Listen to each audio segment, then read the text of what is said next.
Hey, Hey, George. how you doing? I'm good. How are you? I'm doing good. Great. It's been a minute since I've seen you, and I know your wife really well. Oh, Um, great. I love her. She Anywho, right here. is she?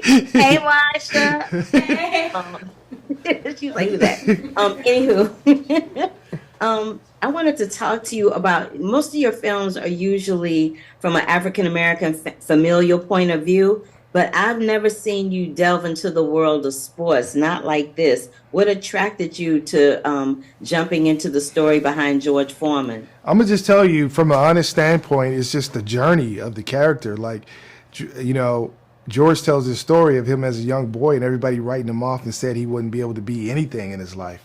I was able to identify that as a young African American kid in Milwaukee, Wisconsin, trying to want to direct.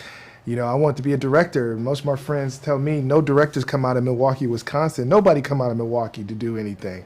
And I'm like, how can anybody write George off like they was writing me off? So taking that story, him winning the Olympics and winning the fight later on at 46, sometimes you got to look for approval within yourself instead of from other people. And that was got me want to tell this story more than anything. We all have things that we believe in, right? And things other than ourselves as well. So how does that change you, knowing what you know going into the story? How does that particular statement change you now and your perspective on the other side? Yes, well, more than anything, when I look back, especially after I shot the movie, and I knew it kind of going in, but you feel it a little bit more. Sometimes your losses is your wins, and George losing to Ali at the time for him, he thought it was the worst thing ever, but it became a change in his life. So I look back at certain things that may have happened, and I was trying to get this movie going, and the pandemic and the hurricane. We couldn't get this thing going for nothing, and we finally got it.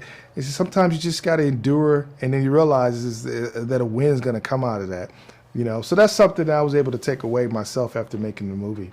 That's beautiful. I want to talk to you a little bit about your fight choreographer, Daryl Foster. How did you find him? Well, I really like what they did in Ali in the movie. I just felt like I remember watching Will Smith for years, and I just felt like in that film he really did the body. He got the body exactly right. So I reached out to him because I wanted a reality style. I didn't want to go with the fights where you feel like they're missing each other and it feels like stunts, and you can see the punches go like. So I just really wanted to go real, and we got real fighters. We did the choreography to a T. We worked very hard, and it was a lot of long hours, a lot of sleepless nights.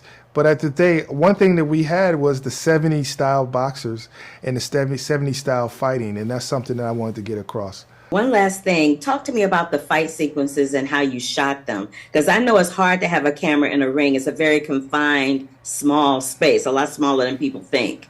Yeah, well, the key is the most important thing. Once you get the choreography together, they working while I'm putting my plans together from a visual style, storyboards. And then once we're ready, let's get in the ring for the first time and do a rehearsal. So we rehearsed the Joe Frazier fight and the Ali fight with a camera. And then I was like, I can't get around here because they here, we can't. And then we was trying to work it out, and we work it out and got a system down. And once that system happened, it all about staying in George's subjective point of view. I don't know if you noticed that I never go in Ali corner, never go in Frazier. I stay with George all the way through, and to get that experience of what it's like to be in the ring. And that's what's our style and our approach for the film. I love that you shot it from his point of view. That's why I asked that question. Oh, thank Thank you. you. Yes, of course. Thank you so much, George. Tell the missus I said hello. Give her a Sure. big hug for me. All And right. I'll see you on the next one. All right. Thank you. See you later.